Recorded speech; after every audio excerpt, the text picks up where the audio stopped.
এতিয়া অসমত এক্টিঙক কেৰিয়াৰ হিচাপে ল'ব পাৰি। আমি যদি বাজেট পাওঁ, কৈছোঁ নহয়, বাহুবলী KGF তাতকৈ ভাল ভাল প্ৰজেক্ট অসমৰ পৰা ওলাব। আপুনি যদি নাচায় কোনে চাব? বাংলাদেশীয়ে চাব, বিহাৰীয়ে চাব, মাৰোৱাৰীয়ে চাব, নাচায়। অসমীয়া চিনেমাত খৰচ নকৰে। য়েছ, তো মই এটা কথা কওঁ, আপুনি নিজৰ মা দেউতাক যদি ভাল নাপায়, পৃথিৱীত আপুনি কাকো ভাল পাব নোৱাৰে। নৱাজুদ্দিন ছিদ্দিকীৰ এটা বিউটি আছে, ল'ৰাৰ ভিতৰত কৈছোঁ, আৰু সলমান খানৰ এটা বিউটি আছে, দুইটা কম্পেয়াৰ কৰিলে নহ'ব। সেইকাৰণ পৰাই চাউথত KGF2 বনে, বাহুবলী বনে।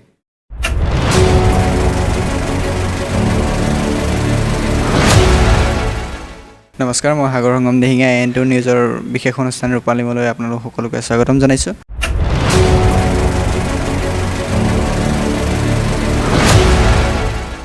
আজি মোৰ লগত উপস্থিত আছে অভিনেতা গৌৰৱ বৰা।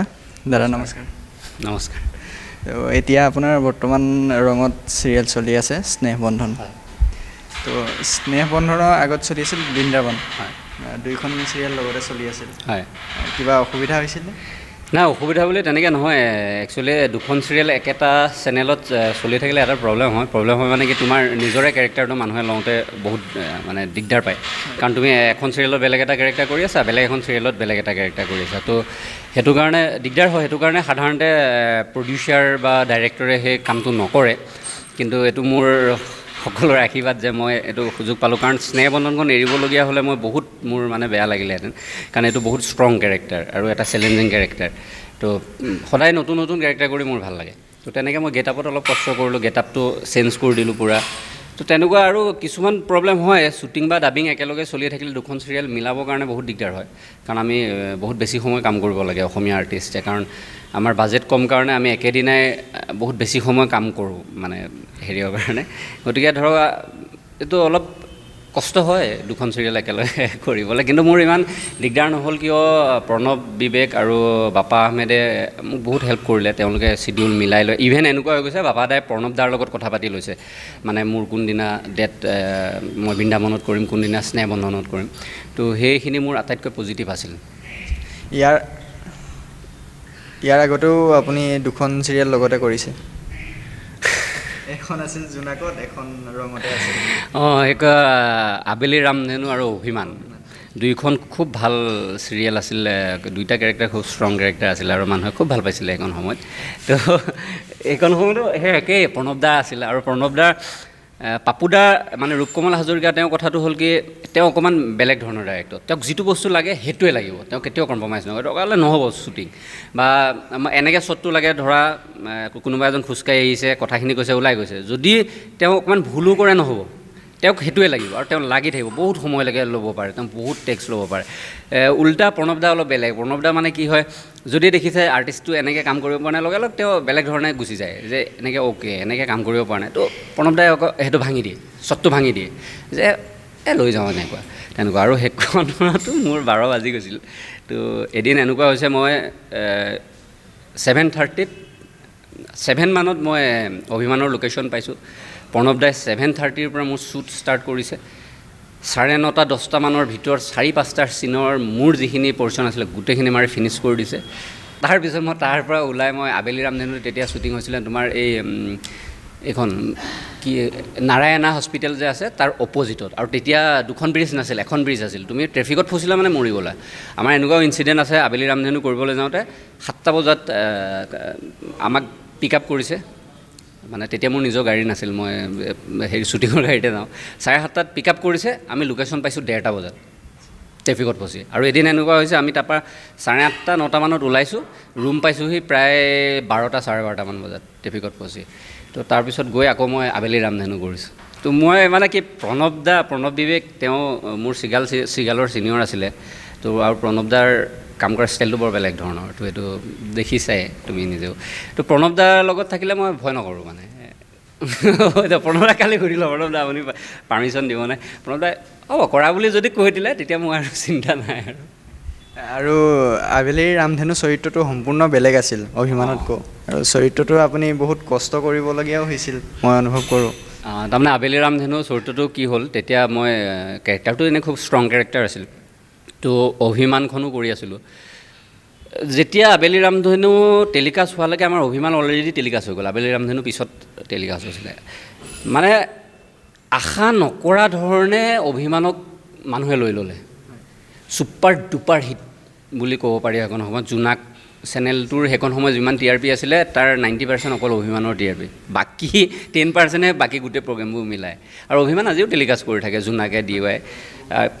তো হৈ যোৱাৰ লগে লগে ৰূপকমল হাজৰিকা এটা খুব ছিৰিয়াছ ডাইৰেক্টৰ, আৰু তেওঁ মানে বস্তুবোৰ বহুত ছিৰিয়াছলি কৰে, বহুত হেৰিকৈ কৰে। তাৰপিছত এদিনটো মোক পাপুদাই মানে কৈছে আৰু যে তই এইটোতো বেয়া কাম কৰিলি, এখন চিৰিয়েল ইমান হৈ গ'ল, এতিয়া ইয়াতো তই ওলাবি কি হ'ব? নহয় নহয়, মোৰ কেৰেক্টাৰটো পিছত উলিয়াইছে। অভিমান আৰু আবেলি ৰামধেনু একেলগে চলি আছিল, কিন্তু মোৰ কেৰেক্টাৰটো 53 নে 54ত মই এণ্ট্ৰি মাৰোঁ আবেলি ৰামধেনুত।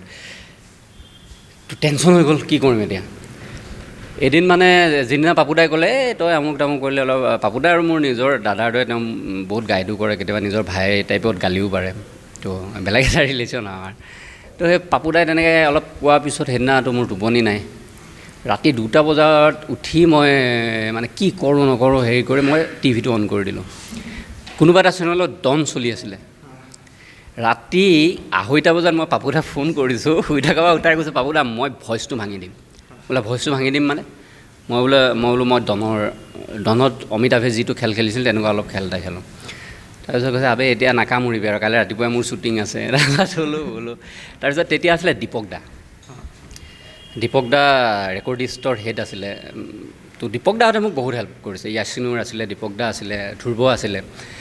তো তাৰপিছত মই মানে এটা কৰি দেখুৱালোঁ, যিটো ভইচ উলিয়াইছিলোঁ দাদাক, পাপুদাক। তো পাপুদাই ভাল পালে, কৈছে তই দীপকৰ লগত তই কথা পাত যা। তো মই দীপক দাক ক'লোঁ, দীপক দাই কৈছে এইটো ভইচ বৰ কষ্ট হ'ব দেখোন। তাৰ মোৰো উপায় নাই দাদা, মই নহ'লে নাবাচিম মানে। তাৰপিছত মানে কি আছিলে কেৰেক্টাৰটোত সেইটো লজিকো আছিলে, কাৰণ কেৰেক্টাৰটো আছিলে সি এটা যন্ত্ৰ টাইপ, তাক যিটো কয় সি সেইটোৱে কয়। মাৰ্ডাৰ, সি মানে প্ৰফেশ্যনেল কিলাৰ আছিল।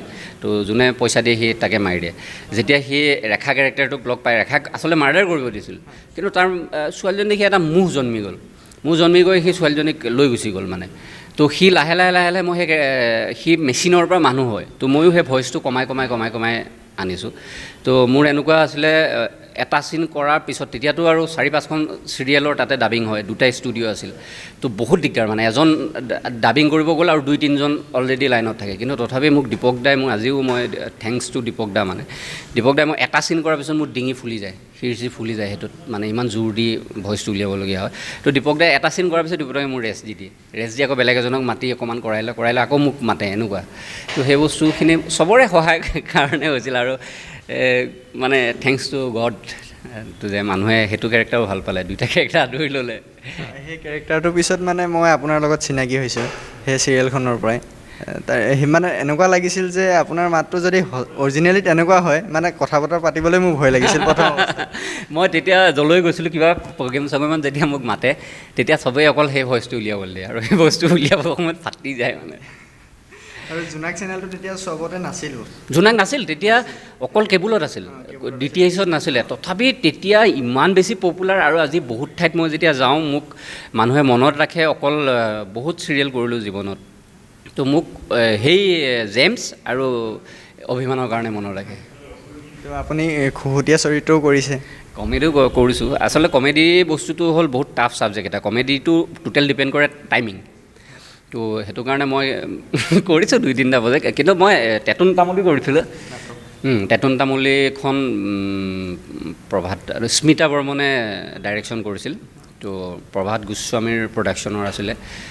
এখন ফেষ্টিভেল, ৰাধা গোবিন্দ বৰুৱা ফেষ্টিভেলত কৰিছিলোঁ। তো প্ৰথমে বোলে মোক যেতিয়া কাষ্টিং কৰিছিলে মেইন কেৰেক্টাৰটোত, তো তেতিয়া বোলে বহুতে কৈছিলে প্ৰভাত দা আৰু স্মিতাক, মোৰ আজিও মনত আছে, যে সি ইমান চিৰিয়াছ কৰি থাকে, সি নিগেটিভ কৰি থাকে, সি আৰু এইটো কেৰেক্টাৰ কেনেকৈ পাৰিব। তাৰপিছত মোৰ এজন বন্ধু আছে দেৱজিৎ বৰঠাকুৰ, তেওঁ স্মিতাৰ খুব ক্ল'জ ফ্ৰেণ্ড। সি বম্বেত থাকে। তো বম্বেত সি ভাল কাম কৰি আছে এতিয়া। তো সি তাইক কৈছিলে যে সি পাৰিব, মই জানো তাক। তো প্ৰথম যেতিয়া মই এই কথাখিনি মোক কোৱা নাছিল, যেতিয়া নাটক শেষ হ'ল তাৰপিছত কৈছে মোক। আৰু ভগৱানৰ কৃপাত তেতিয়া নাম নকওঁ, মোক এজন মানে কি ক'ম, নাটকৰ এজন মানে মহাপুৰুষ অসমৰ, তেওঁ মোক কৈছে যে তোমাক মই তেতুন তামুলী চাইহে মই ফিল কৰিলোঁ যে তেতুন তামুলী এনেকৈও কৰিব পাৰি আজিলৈকে তেতুন তামুলী বুলি ক'লে মানে তেতুন তামুলীয়ে সদায় বেছি কৰে মানে সদায় মানে লাউড কৰে হেৰি কৰে দুই এজন এক্টৰৰ কথা ক'লে তেওঁলোকে কৰাও মই চাইছোঁ কিন্তু তুমি কৰা এখন নাটক চোৱাৰ পিছত মই ভাবিছোঁ যে য়েছ তেতুন তামুলীটো এটা মানুহ আছিল সেইটো বহুৱা নাছিল তো মানুহ এটাই কৰিলে এনেকুৱাই হ'ব কৈছে খুব ভাল কৰিছা আমুক তামুক এনেকৈ ক'লে মই এইটো বহুত ডাঙৰ কথা মানে সেইখন সময়ত মোৰ আবেলি ৰামধেনু আৰু অভিমান শেষ হৈছে ফুলটোজ মই মানে ভিলেইন সেইখন সময়ত মাৰ্কেটত কমপ্লিট ভিলেইন আছিল আপুনি মই নাটকখন চাবলৈ গৈছিলোঁ ৰবীন্দ্ৰ ভৱনত হৈছিল তো এতিয়া আপোনাৰ নতুনকৈ দুখন ছবি আহি আছে এখন লক্ষীপথাৰ আৰু এখন হৈছে ডক্টৰ বেজবৰুৱা 2 আৰু দুটা চৰিত্ৰৰ মাজত ডিফাৰেঞ্চ আছেনে ডিফাৰেঞ্চ আছে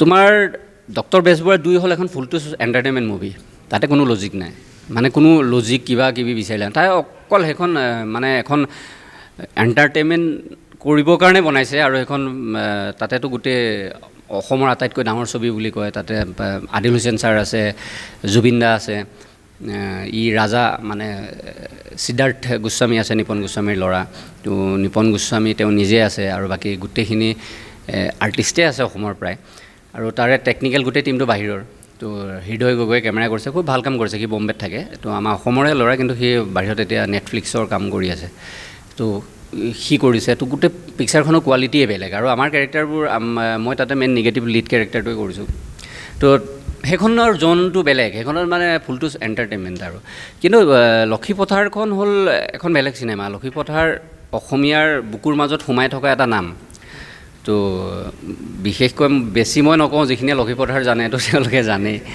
তো আমি আচলতে লক্ষীপথাৰৰ মেইন এম্বুজটো কৰিব পৰা নাই কাৰণ মেইন এম্বুজটোত বহুত বেছি খৰচ হ'ব 4-5খন হেলিকপ্টাৰে ওপৰৰ পৰা এম্বুজ কৰি আছিল তলৰ পৰা ইমানখিনি আৰ্মি আছিল তো আমি সেইটো কৰিব পৰা নাই আমি লৈছোঁ লক্ষীপথাৰৰ সময়ত লক্ষীপথাৰ এম্বুজ হোৱা সময়ত কাষৰ গাঁওবোৰত কি হৈছিল তাৰে এখন গাঁও বাছি লৈছোঁ তো তেনেকৈ আমাৰ ষ্ট'ৰিটো দিছে আৰু সেইখন অকণমান ৰিয়েলিষ্টিক আৰু দুইখনতে মই বহুত চেষ্টা কৰিছোঁ যাতে দুইখনতে মোক বেলেগ ধৰণে পায় লোকৰ পৰা ধৰি মানে গোটেইখিনিতে তো নাজানো আৰু এইখন ৰিলিজ হোৱাৰ পিছত ৰাইজে কেনেকৈ ফিডবেক দিয়ে তাৰপিছত গম পাওঁ আমাৰ কাম চলি আছে VFXৰ কাম চলি আছে আমাৰ তাতে গুলীয়াগুলি আৰু ব্লাষ্টিং বহুত আছিলে গতিকে সেইখিনি কাম চলি আছে একজেক্টলি আমাৰ চাগে ডিচেম্বৰৰ আগে ৰিলিজ হ'ব দেৱালীৰ আগে ৰিলিজ হোৱাৰ সম্পূৰ্ণ সম্ভাৱনা আছে কিন্তু এতিয়ালৈকে ডেটটো প্ৰডিউচাৰে যিহেতু ফাইনেল কৰি ঘোষণা কৰা নাই মই তেতিয়া পাৰ্চনেলি ক'বলৈ দিগদাৰ হ'ব কিন্তু খুব সোনকালে আহিব দুইখন ছবি তো এতিয়া আপোনাৰ আৰু কিবা নতুন প্ৰজেক্ট আহি আছে নেকি মানে যোনটো হ'বলগীয়া কাম প্ৰজেক্ট মানে দুখন ছবিৰ কথা চলি আছে চিনেমা তো এতিয়াতো স্নেহবন্ধনতে ব্যস্ত হৈ আছোঁ তো আৰু 3-4 মাহটো স্নেহবন্ধনতে থাকিম মানে দীঘলীয়া হ'লেও 3-4 মাহ টাইম দিয়াৰ পিছত লাহে মিলাব পাৰিব আৰু ডাইৰেক্টৰ আমি বহুত কম মানে এপিছ'ড লগত ৰাখি আমি গুচি আহিবলগীয়া হ'ল বৰষুণে দিগদাৰ দিলে কিবা দিলে গতিকে আমাৰ হাতত একদম ষ্টক নাই তো সেইটো কাৰণে আমাৰ ৰেগুলাৰলি আমি শ্বুটিং কৰি আছোঁ গৈ আছে এনেকুৱা ধৰণৰ হৈছে তো তাৰপিছত তেনেকৈ মিলাই চিনেমা দুখন কৰিম ৱেব ছিৰিজ এখন আছে সেইখনৰ কথা চলি আছে গতিকে টাইম মিলিলে সেই দুখনেই কৰিম আৰু বেলেগটো তেনেকুৱা প্ৰজেক্ট লোৱা নাই আৰু এতিয়া ৱেব ছিৰিজৰ কথা যিহেতু ওলালে এতিয়া ক'ব লাগিব ৰিয়েল ড্ৰামাত এই ৱেব ছিৰিজখনৰ বিষয়ে অলপ কৈ দিয়ক খন এতিয়াতো মানুহে বহুত ভাল পাইছে আৰু চবেই কয় যে অসমীয়া ৱেব ছিৰিজৰ ভিতৰত সেইখন এখন মানে অন্যতম ভাল ৱেব ছিৰিজ তো মোৰ এটা ইনচিডেণ্ট কওঁ মোৰ বন্ধু এজন তেওঁ হেৰিয়ত বেংগলোৰত থাকে তো বেংগলোৰত তাক মই ফোন কৰি ক'লোঁ যেতিয়া ষ্ট্ৰিমিং হ'ল যে মোৰ এখন ৱেব ছিৰিজ ষ্ট্ৰিম হৈছে তো তই চাবি তো তেতিয়া সি ক'লে অসমীয়া ৱেব ছিৰিজ চাব নোৱাৰি আৰু মই বোলো ঠিক আছে তই নালাগে তই ৰিল ড্ৰামাটো ডাউনলোড কৰি থবি মাত্ৰ এটাই এপিছ'ড তই ফ্ৰী পাবি তো সেইটো চাবি যদি তোৰ ভাল নালাগে নাচাবি তো সি 2 নে 3 দিনৰ মূৰত এদিন সন্ধিয়া মোক ফোন কৰিছে বোলে তই মোক 12 বজাই দিলি মই বোলো কি হ'ল বোলে কালিতো ৰাতি টোপনি অহা নাছিলে মই 12:30 মানত খন আৰম্ভ কৰিলোঁ ৰাতিপুৱা 5:30টাত মই 8 নম্বৰ এপিছ'ড শেষ কৰিহে শুইছোঁ তো পিছদিনা মিটিং আছিলে অফিচত সিটো পাহৰি থাকিলে সি উঠিব নোৱাৰিলে তো 12:01 বাজি গ'ল তো পূৰা বছে সেইদিনা পূৰা ঠগিছে নাই মানে খুব গালি পাৰিছে আৰু তো সেইটো কাৰণে তো সি ক'লে আৰু তো সেইবোৰ বস্তু ভাল লাগে তো সেইখনত প্ৰথম কথা হ'ল কি এদিন মোক বাবলুদাৰ লগত মই ইয়াৰ আগত খিৰিকী কৰিছিলোঁ তো খুব ভাল লাগে তেওঁৰ লগত কাম কৰি কুল মানুহটো তো বাবলুদাই এনেই ফোন কৰিলে বোলে গৌৰৱ এনেকৈ প্ৰজেক্ট এটা কৰিম তুমি থাকিব লাগিব বোলো অভিয়াছলি থাকিম আপোনাৰ লগত তাৰপিছত তেনেকৈ বোলে এদিন আহিবাচোন এনেকৈ কৈ আমি এদিন ইয়াতে বাবলুদা গাড়ীতে লগ পালোঁ কমাৰ্চৰ ওচৰতে তো কথা পাতিলোঁ তেতিয়া তেওঁ মোক গোটেই ষ্টৰিটো ক'লে আউটলাইনটো আৰু মোৰ কেৰেক্টাৰটো আউটলাইনটো ক'লে খুব ভাল লাগিলে মোৰ তাৰপিছত তেতিয়া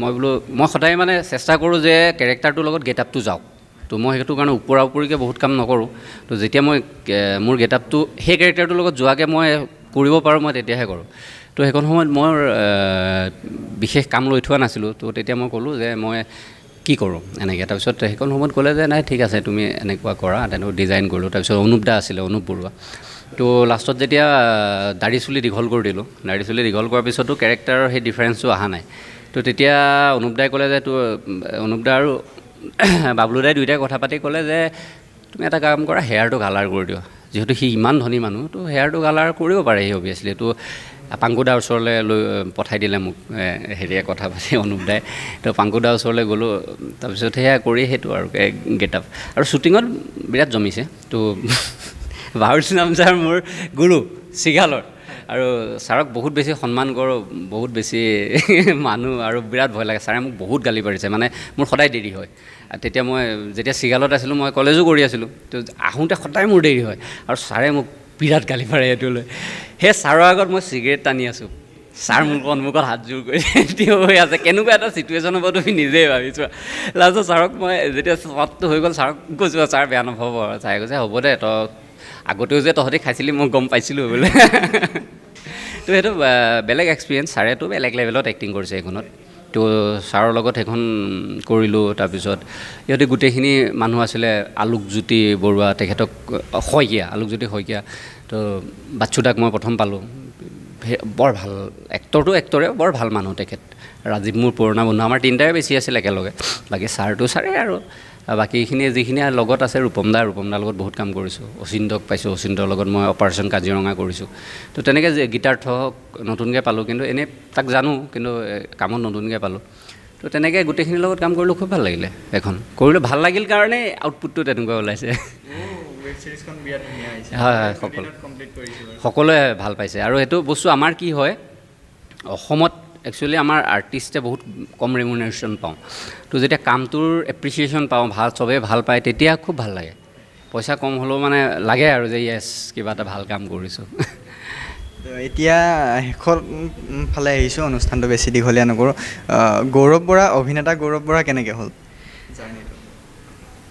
গাঁৱৰ ল'ৰা চিধা কথা সন্মুখতে ৰংঘৰ নামঘৰ সৰুৰ পৰা ৰাস ভাওনা পাই আহিছোঁ তো ৰাস ভাওনাত কৰিও আছিলোঁ মোৰ দেউতা খুব এইবোৰ ক্ষেত্ৰত অগ্ৰণী আছিল কিবা এটা প্ৰগ্ৰেম হ'লে দেউতাই আগুৱাই থাকে তো তেনেকৈ ৰাস সঁচা কথা ক'বলৈ গ'লে মই স্কুল আৰম্ভ কৰাৰ আগতে মই ৰাস কৰিছোঁ পোৱালী কৃষ্ণটো তো তেনেকৈ যেতিয়া গ'ল তাৰপিছতে লাহে লাহে ডাঙৰ হৈ অহাৰ পিছত বাৰু নাছিলোঁ মই ক্ৰিকেট খেলিছিলোঁ মানে ক্ৰিকেটৰ বেটখন লৈ ঘূৰি ফুৰা টাইপ আৰু তেনেকুৱা আছিলে তাৰপিছত যেতিয়া মেট্ৰিক পাছ কৰিলোঁ মানে মেট্ৰিক দিয়াৰ পিছত এটা গেপ পায় ন তেতিয়া সেই গেপটোতে ৱৰ্কশ্বপ এটা হৈছিলে আমাৰ তাতে লোকেল তো ৱৰ্কশ্বপটোলৈ গ'লোঁ ড্ৰামা ৱৰ্কশ্বপটো তো তাতে এটেণ্ড কৰাৰ পিছত মাজে মাজে এই মানুহ নাপালে এই একাংকিকা নাট প্ৰতিযোগিতাৰ সেই নাটকবোৰত মাতা হ'ল মাতি ভাল লাগিলে আৰু সৰুৰ পৰা এনেকুৱা কিছুমান আছিল দেই মোৰ এইটো নাই বুলি নকওঁ যেতিয়া মানে ধৰা থিয়েটাৰটো আমি চাওঁৱেই ঘৰলৈ ছিজন টিকেট এটা যায় থিয়েটাৰ চাওঁ যেতিয়া সেই এতিয়া মৃদুল দাৰ লগত এক্টিং কৰি আছোঁ মৃদুল বৰুৱা মৃদুল দাৰ চাংলত ফেনলা মোৰ আজিও মনত আছে তো মৃদুল দাহঁতৰ এক্টিং চাওঁ বা চম্পক শৰ্মা যতীন দাহঁতৰ যেতিয়া এক্টিং চাওঁ মানুহে যেতিয়া চিঞৰে মোৰো লাগে মানে এদিন ময়ো এনেকৈ উঠিম আৰু গোটেই মানুহে চিঞৰিব তাৰপিছত সেইটো আছিলে ভিতৰত তাৰপিছত যেতিয়া মানে হাই ছেকেণ্ডেৰী পাছ কৰিলোঁ তাৰপিছত ভাবিলোঁ মই এক্টৰে হওঁ প্ৰফেশ্যনেলি তো তেনেকৈ গম পালোঁ তেতিয়াতো নেট চেট নাছিল তেতিয়া গম পালোঁ যে চিগাল থিয়েটাৰ একাডেমি মানে প্ৰথম এক্টিং স্কুল আছে আৰু য'ত এক্টিং শিকিব পাৰি ভাল দৰে তো ছাৰকতো জানিছিলোঁৱে বাহৰুল ইছলাম ছাৰক তো আহিলোঁ আহি মই ডিগ্ৰীও কৰিলোঁ চিগালো কৰিলোঁ চিগাল থিয়েটাৰ একাডেমি তো কমপ্লিট কৰাৰ পিছত মোৰ নাটক এখন আছিলে ষ্টেচনৰ আহিন তো সেই নাটকখন ITA মাছখোৱাত হৈছিল হওঁতে তাতে এই পবিত্ৰ মাৰ্ঘেৰিটা চাব যাওঁতে পবিত্ৰ মাৰ্ঘেৰিটা এদিন ক'লে যে তুমি আহিবাচোন আমাৰ DGলৈ মই বাকীখিনিক চিনাকি কৰি দিম তো ৰাজেশ দাহঁতক তো সেই ৰাজেশহঁতক চিনাকি কৰি দিম বুলি কওঁতে আহিলোঁ আহোঁতে ৰাজেশ দাক পালোঁ ৰাজেশ দাই নাটকৰ ল'ৰা বুলি গম পাই খুব মৰম কৰিলে খুব ভাল কথা পাতিলে তাৰপিছত ৰাজেশ দাই হামাৰধনী বুলি এখন ভিচিটিত কাষ্টিং কৰিলে তাৰপিছৰ পৰা কৰি আছোঁ আৰু আজিলৈকে তো অসমত অভিনয় কৰি চলিব পাৰি বুলি ভাবেনে এতিয়া পাৰি এতিয়া ধুনীয়াকৈ পাৰি এতিয়া অসমত এক্টিং কৰি ধুনীয়া এটা লাইফষ্টাইল মেইনটেইন কৰিব পাৰি তো আগতে অকণমান দিগদাৰ আছিল চাগে মই নাজানো কিন্তু এতিয়াতো মই পজিটিভ এতিয়া পাৰি মই নিজেই কৰি আছোঁ ইভেন আপুনি অসমৰ লগতে বাহিৰৰ কাম কৰিছিল বাহিৰত শ্বৰ্ট ফিল্ম দুখন কৰিছোঁ মাত্ৰ সেই দুখনৰ অভিজ্ঞতা কেনে বাহিৰৰ কামবোৰ বিৰাট প্ৰফেশ্যনেল সিহঁতে আমাৰ ইয়াত এনেকুৱা হয় এইটো বেয়া পাই লাভ নাই আমাৰ কেতিয়াবা মই দেখোঁ কিছুমান ছিনিয়ৰ আৰ্টিষ্ট আমাকতো বাৰু বাদেই দিয়া কোনোবা ছিনিয়ৰ আৰ্টিষ্ট হৈ থাকোঁতে কোনোবা লাইটৰ ল'ৰাই কেতিয়াবা কিবা এটা দাঙি নিওঁতে মানুহজনৰ গাতে লাগি যায় বা আমাৰ আৰ্টিষ্টজনৰ গাতে লাগি যায় বা কিবা হৈ যায় বা কেতিয়াবা এনেকুৱা হয় যে একদম ছিনিয়ৰ আৰ্টিষ্ট এজন আহি থিয় হৈ থাকিবলগীয়া হৈছে বহিব কোনো হেৰি নাই প্ৰডাকশ্যনে সেইবোৰ ব্যৱস্থাটো নকৰে তো এইটো হয় আমাৰ প্ৰডাকশ্যনৰ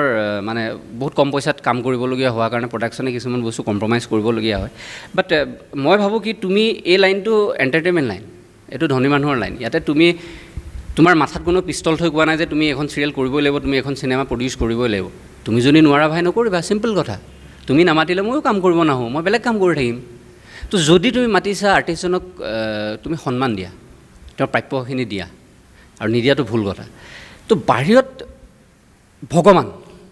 আৰ্টিষ্ট মানে ভগৱান সেইজন অসমৰে হওক সেইজন বলিউডৰে হওক য'ৰে হওক মই মুস্তাক খানৰ লগত কাম কৰিছোঁ তো মুস্তাক খান আৰু মই এটা শ্বট দিছোঁ তেনেকৈ মুস্তাক খানে এনেকৈ মোক দম দি থাকে মানে তো এনেকৈ মুখামুখিকৈ বহি আছোঁ তো যেতিয়া শ্বটটো লৈছে তো মানে এটা গ্লাছ ফ্ৰেমত এটা গ্লাছ লাগে মানে মদৰ এনেকৈ গ্লাছ 12 ভিতৰৰ চিন এটা আছিলে গ্লাছটো ফ্ৰেমটোত অকণমানকৈ ওলাই থাকে সেইকণ সময়তে যিজন এছিষ্টেণ্ট ডাইৰেক্টৰ মানে প্ৰপাৰ্টিৰ যিজন এছিষ্টেণ্ট ডাইৰেক্টৰ আছিলে তেওঁ চাগে ফোন এটা অহাৰ কাৰণে বাহিৰলৈ ওলাই গ'ল মোৰ চকুৰ আগৰ ঘটনা তেনেকুৱাত আমি কি কৰোঁ ইভেন আমি আৰ্টিষ্টে চকীখনেই লৈ যাওঁ দুখন ধৰা চকীত বা চোফাত বহি কথা পাতি আছোঁ অলপ এইফালে আহিব লাগিব আমি চকীখনেই দাঙি লৈ গ'লোঁ তাত হয়তো আমাৰ ইয়াতে কোনো নাহেও নাজানেও যে আৰ্টিষ্টজনে যাবলৈ চকীখন টানি দিওঁ কিন্তু তাত সেইটো বস্তু তাতে 4-5জন এছিষ্টেণ্ট আছে ডাইৰেক্টৰ আছে বেলেগ ক্ৰিউ মেম্বাৰ আছে কোনেও চোৱা নাই জাষ্ট চিঞৰ দিছে ডাইৰেক্টৰে অলপ সময় পিছত 5 মিনিটৰ পিছত সি আহিছে অহাৰ পিছত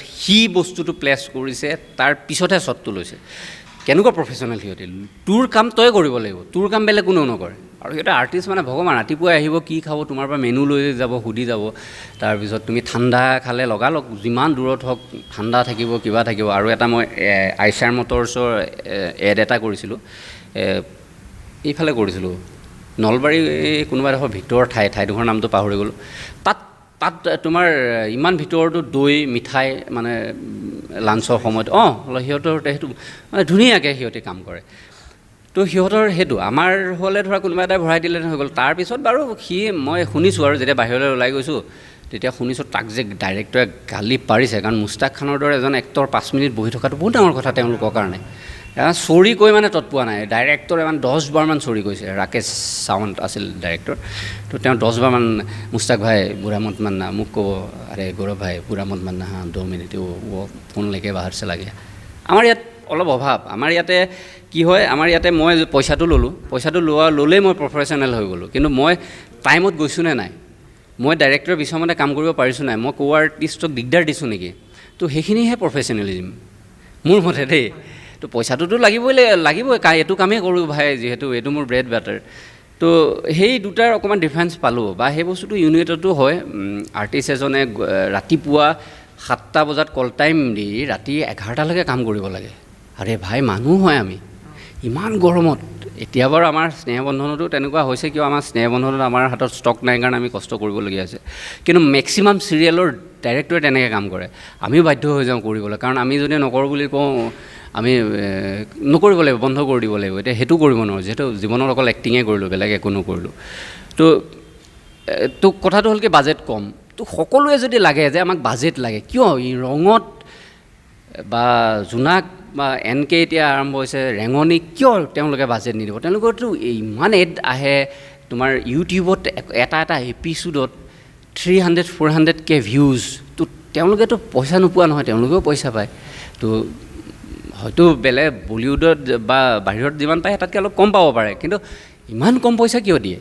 তো আৰ্টিষ্ট এটাই ৰবি দাই, মই ৰবি শৰ্মা মই খুব ভাল পাওঁ। ৰবি দাই মোক জীৱনত বহুত সাহস দিছে। তো কালি ৰবি দাৰ লগত মই একেলগে এক্সাৰচাইজ কৰি আছিলোঁ মোৰ জীৱনে।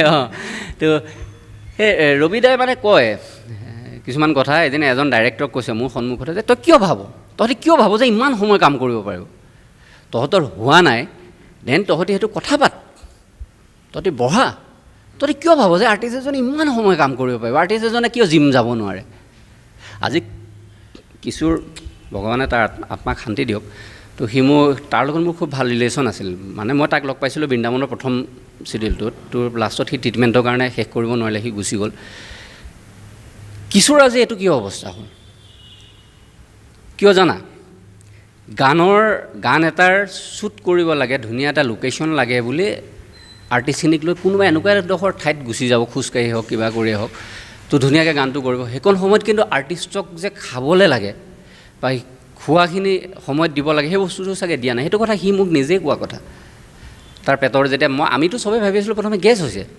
তো তেতিয়া সি কয় বোলে, মই বোলো কিয় নোখোৱা, কিয় ভালকৈ হেৰি কৰিব লাগে? সি কৈছে গৌৰৱ দা এনেকুৱা কেতিয়াবা একেলগে শ্বুটিং থাকে, 4-5 দিন হৈ যায়, অকল বিস্কুট আৰু পানী খাই গোটেই দিনটো থাকিব লাগে। মই বোলো সেই তুমি খোৱা কেৰি কৰিবা না। তো তাৰ মোৰ একে প্ৰব্লেম। সি কৈছে দাদা মই অকলে থাকোঁ ইয়াতে, ক'ত আৰু পচিবল বনাই মেলি কেৰি কৰা, ফেমিলি থাকিলে বেলেগ কথা। তো খুব বেয়া লাগে তালৈ। তো সেইটোত ভুল কিন্তু আমাৰ গোটেই অসমীয়া ইণ্ডাষ্ট্ৰিৰো আছে, অকল এনেকুৱা নহয়। আমি নহ'লেও সকলোৱে তাক মনত পেলাইছে, দুখ কৰিছে, এইটো ভাল লাগিছে। কিন্তু আৰু এবাৰ যাতে কিশোৰৰ নহওক, এইটো ৰবিদাই কিন্তু এইখিনি কথাৰ ওপৰত মই যিখিনি কথা কৈ আছোঁ এইখিনি ৰবিদাই কৈ গ'ল। আৰু এজন যাতে নহওক কিশোৰ দাসৰ দৰে অৱস্থা, মই সেইটো বিচাৰোঁ। তো মই নিজে ইভেন মই চিৰিয়েলেই কৰি আছোঁ বা চিনেমাত মই 2খন চিনেমা কৰিলোঁ। 2খন চিনেমাতে ভগৱানৰ কৃপাত মই বহুত ভাল সুবিধা পাইছোঁ। তো খুব ভালকৈ কাম কৰিছোঁ, থকা খোৱা খুব ধুনীয়া সুবিধাৰ মাজত। তো চিৰিয়েলত মই এনেও লাষ্ট কৰিলোঁ বাপাদা আৰু প্ৰণৱদাৰ, দুয়োৰে নাম আছে মানে খানা পিনাত তেওঁলোকৰ খুব ভাল হয়। আৰু বাপাদাৰটো আগৰ পৰাই নাম আছে, প্ৰণৱদাৰো আমি প্ৰণৱদাৰ লগত মইতো বহুত আগৰ পৰা কাম কৰিছোঁ। তো প্ৰণৱদাৰো সেয়া শ্বুটিঙত আমাৰ মানে কম্প্ৰমাইজ নাই। মাছ মাংস কম হ'ব নোৱাৰে, বেছি হওক কিন্তু কম হ'ব নোৱাৰে। প্ৰণৱদাৰ কথাটো হ'ল বেছি হওক কথা নাই, খালে খাবি, ৰাতি খালে খাবি, নহ'লে পেলাই দিবি, কিন্তু কম হ'ব নোৱাৰে কাৰো প্ৰতি। তো তথাপি মই সেই চুৱে কেৰি কৰোঁ। ভোকত থাকি কাম কৰিব নোৱাৰোঁ। আৰু এতিয়া কথাটো হ'ল কি, জিমত কিমান কষ্ট, তুমি অলপ দেৰি আগত আহোঁতে দেখিলা। ইমানখিনি কষ্ট কৰাৰ পিছত যেতিয়া বডিটোক তুমি খানাটো নিদিবা, এনেইতো কষ্টটো হয় গৰমত বা হেৰিৰ কাৰণে, কিন্তু খানাটো যেতিয়া নিদিবা বডিটো, এই যে তুমি ইমান দিন কষ্ট কৰিলে গোটেই কষ্টখিনি অৰ্থ নাইকিয়া টাইপ হৈ যায়। তো সেইটো কাৰণে এইটো চেষ্টা কৰোঁ আৰু সদায়। তো এতিয়া মই আছোঁ দাদাৰ জিমত, APM হেল্থ কম্বাট জিম, হয়। তো শৰীৰ চৰ্চাৰ লগতো আপুনি খুবেই জড়িত। শৰীৰ চৰ্চাৰ লগত মানে কি, মোক প্ৰথম ৰাজেশ ভূঞাই কৈছিলে, ৰাজেশ দাই। তো ৰাজেশ দাই নাটকৰ ল'ৰা আছিলোঁ কাৰণে চাগে খুব মৰম কৰিছিলে। মইতো তেতিয়া গাঁৱৰ ল'ৰা, তো মই না গ্ৰুমিং জানো, ক্ষীণ মীন নাটকৰ পৰা আহিছোঁ। তেতিয়া মোক ৰাজেশ দাই ক'লে যে তই হেৰি কৰিবি, তই অলপ এক্সাৰচাইজো কৰিবি, অলপ জিম যাবি। তো তেতিয়া মই জিম ষ্টাৰ্ট কৰিলোঁ। তেতিয়া আৰু চবেই এনেকৈ নাম জানি তেতিয়া মহাদেৱ ডেকা ছাৰৰ নামটো চবেই জানে। তো মহাদেৱ ডেকা ছাৰৰ জিমতে গ'লোঁ প্ৰথম। তো তেতিয়া ডায়েট বেয়া আছিলে, ধৰা খানা চানা কেৰি কৰিব নোৱাৰোঁ, তেতিয়া পইচাও কম। তো মানে প্ৰ'টিন ছাপ্লিমেণ্ট ল'বলৈও তেতিয়া পইচাৰ অভাৱ হয়।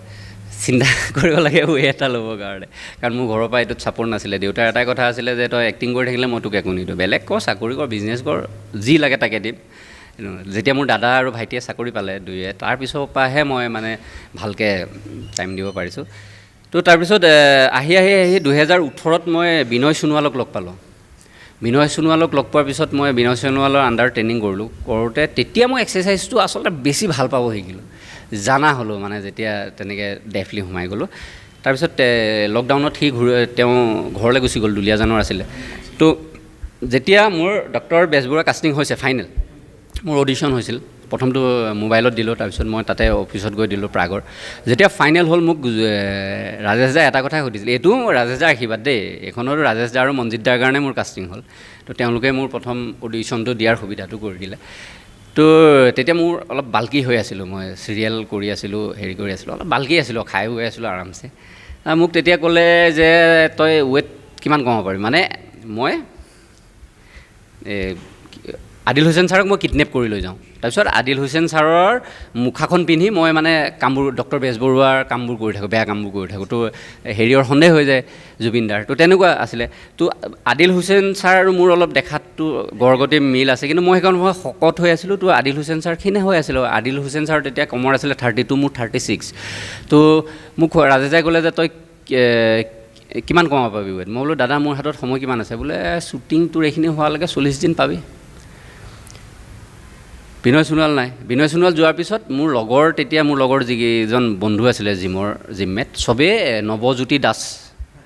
নৱজিৎ দাসৰ ওচৰত ট্ৰেইনিং লয় তেওঁ মিষ্টাৰ ইষ্টাৰ্ণ ইণ্ডিয়া আছিলে লাষ্ট 2019ত তো তেওঁ পুলিচত চাকৰি কৰে পুলিচ ডিপাৰ্টমেণ্ট মোৰো ভাল তেওঁৰ লগত মই মাজে মাজে তেওঁৰ লগত তেতিয়ালৈকে মই ট্ৰেইনিং লোৱা নাছিলোঁ মই তেওঁক মানে কিবা এটা হ'লে মই সুধোঁ আৰু নবনা মোৰ এইটো হৈছে কি কৰোঁ কি নকৰোঁ আৰু তেওঁ খুব ভাল মানুহ তো তেওঁ চবকে গাইড কৰে ইভেন জিমত তেওঁ অহাৰ পিছত আমাৰ যিকেইটা তেওঁ ষ্টুডেণ্ট সিহঁতকতো ট্ৰেইনিং দি আছে কোনোবাই ভুলকৈ মৰা দেখিলে বা হেৰি হ'লেও নৱদাই হেল্প কৰি দিয়ে স্পৰ্টছমেন ন আল্টিমেটলি তো মই বাহিৰত ওলাই আহিয়ে নৱদাক সুধিছোঁ মই বোলো নৱদা এনেকুৱা কথা নৱদাই কৈছে কিমান ৱেট কমাব লাগে মই বোলো নৱদা মই মোটামুটি 10 কেজিমান কমাব লাগিব বোলে কিমান আছে সময় 40 দিন নৱদাই কৈছে তই কষ্ট কৰিব পাৰিবি নাই ক মই বোলো নৱদা মোক আপুনি যি কৰিবলৈ কয় মই কৰিম নৱদাই কৈছে ঠিক আছে তই পাৰিম বুলি কৈ দে ভিতৰলৈ সোমাই গৈছোঁ ডাইৰেক্ট মই ৰাজেশাক কৈছোঁ ৰাজেশা মই পাৰিম 10 কেজি 40 দিনত নতে জোক তাৰপিছত সেইটো পিৰিয়ড মোৰ কেনেকৈ ষ্টাৰ্ট হৈছে কেনেকৈ গৈছে এইটো মানে ভগৱান জানে আৰু মই জানো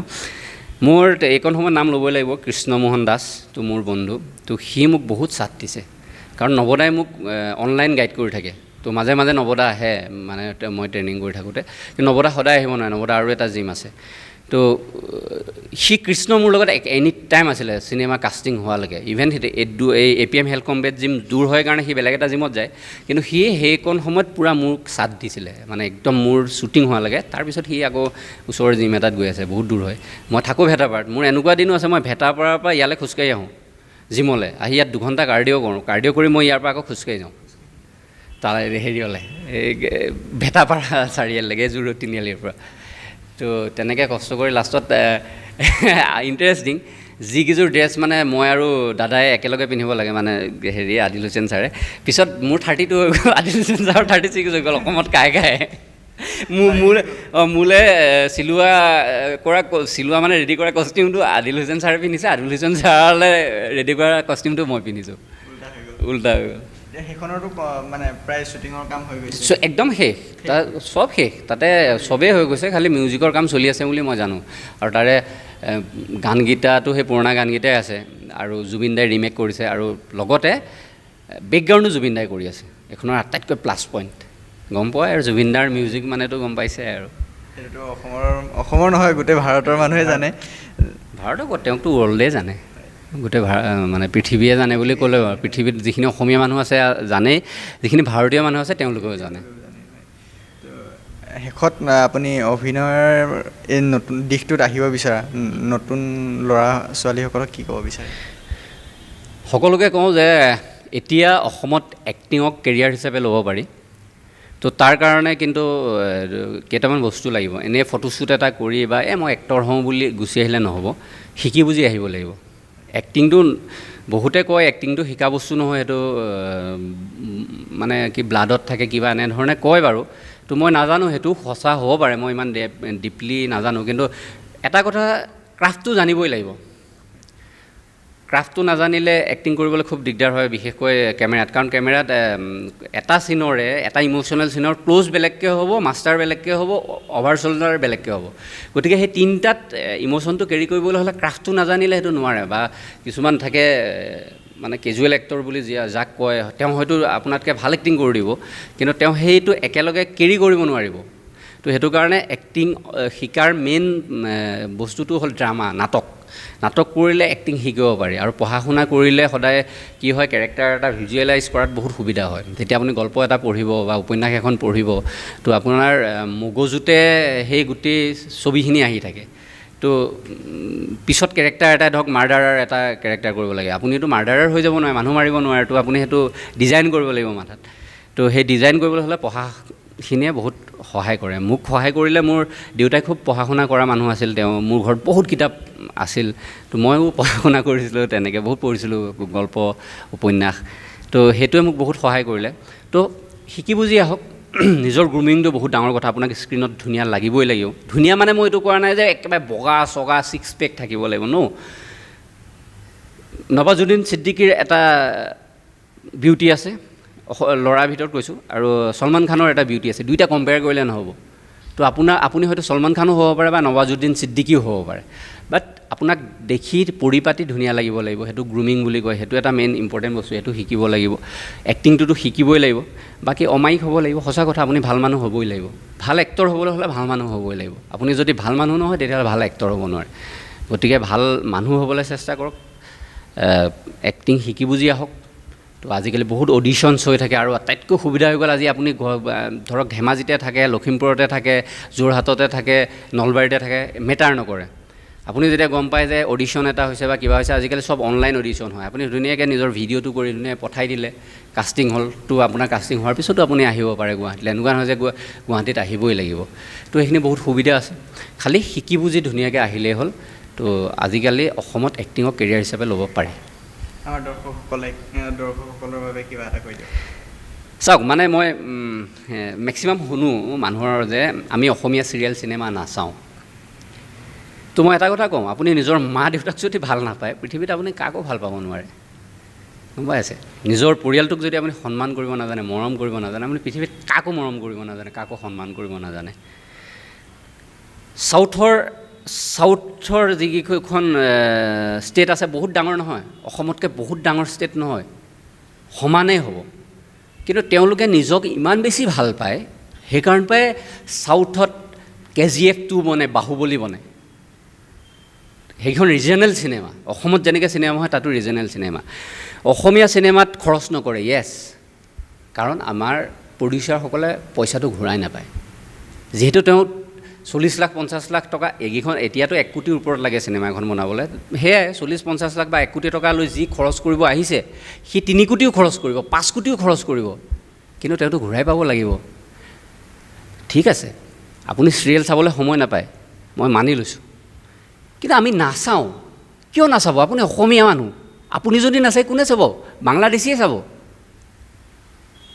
বিহাৰীয়ে চাব মাৰোৱাৰীয়ে চাব নাচায় অসমীয়া চাব লাগিব এতিয়া অসমীয়া চিৰিয়েল চিনেমাৰ কোৱালিটি বহুত ভাল হ'ল মই দি ক'ব পাৰোঁ আপুনি হিন্দী চিৰিয়েল এখন চোৱাত যিমান আপুনি এণ্টাৰটেইনমেণ্ট পাব মনোৰঞ্জন পাব অসমীয়া চিৰিয়েলখনে আপোনাক তাতকৈ বেছি মনোৰঞ্জন দিব আমি বহুত কম বাজেটত বহুত ভাল কাম কৰি আছোঁ আমি কিমান কষ্ট কৰোঁ আপোনালোকে ভাবিব নোৱাৰে এজন ডাইৰেক্টৰ প্ৰডিউচাৰে কিমান কষ্টৰে এখন চিৰিয়েল বনাই আপুনি ভাবিব নোৱাৰে যদি বেয়া হৈছে নাচাব বেয়া হৈছে মই কোৱা নাই যে মই অসমীয়া চেণ্টিমেণ্ট লৈ বেয়া হোৱা বস্তুটো চাবলৈ যাওঁ চাওক অসমীয়া ল'ৰা ছোৱালী প্ৰত্যেকখন চিনেমা ভাল হৈছে প্ৰত্যেকখন চিৰিয়েল আজি আপুনি চাব পাৰে ভাল হয় সঁচাকৈ ভাল হৈছে তো এইটো কথা বেয়া যে আমি অসমীয়া চিৰিয়েল চিনেমা নাচাওঁ দুটা সৰু উদাহৰণ মই কফি উইথ কৰণ চাইছিলোঁ ৰাজামৌলি ছাৰ আহিছিল প্ৰভাস আহিছিল আৰু তাতে এই আমাৰ ৰাণা দুগুৱতী আহিছিল তো বাহুবলীৰ সময়তে আহিছিল তেওঁলোকৰ সেই প্ৰগ্ৰেমটো ইংলিছ চেনেল ষ্টাৰ ৱৰ্ল্ডৰ প্ৰগ্ৰেম আছিলে ইংলিছ প্ৰগ্ৰেম হয় গোটেই প্ৰগ্ৰেমটোৰ 75% ৰাণা দুগুৱতী ৰাজামৌলি ছাৰ আৰু প্ৰভাসে তেলেগুত কথা পাতি থাকিলে প্ৰভাসে হিন্দী ইংলিছ একো নাজানে প্ৰভাসে অকল তেলেগু জানে প্ৰভাসক যেতিয়া কিবা এটা সোধে তেওঁ তেলেগুত উত্তৰটো দিয়ে আৰু বাকীখিনিয়ে মানে ৰাজামৌলি ছাৰ বা ৰাণা দুগুৱতী কিন্তু খুব স্মাৰ্ট ৰাণা দুগুৱতী বা ৰাজামৌলি ছাৰে এইটো ইংলিছত ট্ৰেন্সলেট কৰি দিয়ে সেয়া কয় ভাষা প্ৰেম এবাৰ এজন সৰু ইণ্টাৰভিউ এটা চাইছিলোঁ ক'ত চালোঁ পাহৰি গ'লোঁ তেওঁ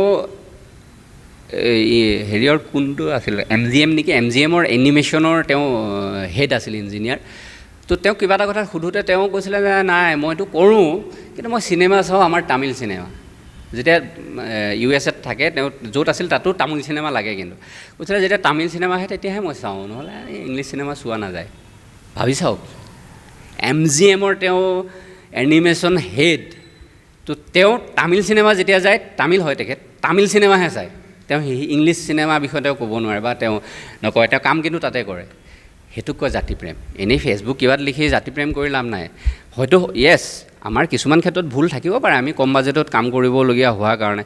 কিন্তু চাওক, মই যদি আপোনাৰ ঘৰৰ ল'ৰা, মই কেতিয়াবা ভুল কৰিলেওতো আপুনি মোক মাফ কৰি দিয়ে, ঘৰৰ ল'ৰাটোক মাফ কৰি দিয়ে, তো আমাক কিয় মাফ কৰিব নোৱাৰে? যেতিয়া আমাৰ পথাৰখন বহল হৈ গৈ থাকিব, আমি যেতিয়া আমাৰ প্ৰডিউচাৰে যেতিয়া পইচা খৰচ মানে ঘূৰাই পাব, তেতিয়া খৰচ কৰিবলৈ সাহস কৰিব। আৰু মই চবকে দি ক'ব পাৰোঁ, অসমীয়া যিসকল প্ৰডিউচাৰ ডাইৰেক্টৰ এতিয়া যিটো লেভেলত কাম কৰি আছে, ইভেন কথা পাতিলোঁ, ইমান কম বাজেটত যিটো লেভেলত কাম হৈছে, আমি যদি বাজেট পাওঁ, কৈছোঁ নহয়, বাহুবলী KGF তাতকৈ ভাল ভাল প্ৰজেক্ট অসমৰ পৰা ওলাব। মই সিমানখিনি ক'ব পাৰোঁ, কাৰণ মই নিজে যিহেতু এইটো লাইনত কাম কৰি আছোঁ, এইখন পথাৰত কাম কৰি আছোঁ। ভাল বেয়া চবতে থাকে, কিছুমান বেয়া প্ৰজেক্টটো আহে, সেইটো মই নকওঁ, কিন্তু চবতে আছে, ভাল বেয়া থাকে, কিন্তু আপোনালোকে ভালখিনি আদৰি ল'ব লাগিব। তো মই সকলোৱে এটাই অনুৰোধ কৰোঁ, অসমীয়া চিৰিয়েল চিনেমা চাওক। তো কেতিয়াবা আমাৰ যদি কিবা ভুলো হৈছে, তেনেহ'লে আজিকালি ছ'চিয়েল মিডিয়া আছে, ছ'চিয়েল মিডিয়াৰ থ্ৰুৱেদি আপুনি সেইজন ডাইৰেক্টৰ বা প্ৰডিউচাৰক বা সেই এক্টৰজনক বুজাই দিয়ক যে তেওঁ কি ভুল কৰিছে। তো আমাক ঘৰৰ ল'ৰা, আমি ঘৰৰ বুলি কিছুমান ক্ষেত্ৰত যদি আমাৰ ভুলো আছে, আমাক মাফ কৰক, সেইখিনি মাফ কৰি দিয়ক, আৰু আমি চেষ্টা কৰিম যাতে আমি সেই ভুলখিনি আকৌ নকৰোঁ। কিন্তু আৰু এটা কথা, যদি ভাষা নাথাকে, কোনো জাতি নাথাকে, আৰু এটা ভাষা সদায় জীয়াই ৰাখে কলা সংস্কৃতিয়ে। গতিকে আমি জীয়াই থাকিবই লাগিব, অসমীয়া জাতি জীয়াই থাকিবলৈ। সেইখিনিকে ক'লোঁ আৰু। ধন্যবাদ গৌৰৱ দাই, আমি এতিয়া অনুষ্ঠানটো সামৰিব লাগিব, বহুত সময় দিলে, তাৰ বাবে বহুত বহুত ধন্যবাদ আপোনাৰ ব্যস্ততাৰ মাজতো। তোমালৈও ধন্যবাদ যে মই এই কথাখিনি ক'বলৈ পালোঁ এইটো ৱেব পৰ্টেলৰ জৰিয়তে, বা এইখিনি কথাবোৰ, কিছুমান কথা পাতি ভাল লাগে ন, সেইটো কাৰণে ক'লোঁ। বা তুমি মোক বহুত আগৰ পৰা কৈ আছিলা, মোৰ শ্বুটিং চলি থকাৰ কাৰণে নোৱাৰিছিলোঁ, আজি ফ্ৰী আছিলোঁ কাৰণে কৰিলোঁ। আপোনাৰ লগতে প্লেন কৰিছিলোঁ মই, কিন্তু তেখেতলোকেও অলপ আগতীয়াকৈ কৰিব দি দিলে, আৰু সেইটো সময়ত আপুনিও ফ্ৰী নাছিল। নাই ঠিকে আছে, কোনো কথা নাই, কাৰণ মোৰ লাষ্টলি মই বহুত ব্যস্ত হৈ আছিলোঁ এইটো লৈ। এবাৰ বাকী মাজতে এদিন দুদিন যি পাওঁ, এতিয়া যিমান গৰম, এবাৰ কাপোৰ পিন্ধাৰ পিছত সেইবোৰ ধুবই লাগে, মানে কণ্টিনিউটি থাকিলেও ধুই মেলি ইস্ত্ৰি কৰা এইবোৰ, আৰু মই অকলে থাকোঁ যিহেতু, চব কাম নিজে কৰিব লাগে। বাকী ধন্যবাদ, আৰু আমাৰ দৰ্শকসকলে এই অনুষ্ঠানটো চাই কেনে পালে জনাব, আৰু যদি আমাৰ এই অনুষ্ঠানটোৰ মাজত যদি কিবা ভুল ৰৈ গৈছে, সেইটো আমাক জনাব, মন্তব্য কৰিব। আৰু এতিয়া আমি বিদায় মাগিছোঁ, ধন্যবাদ।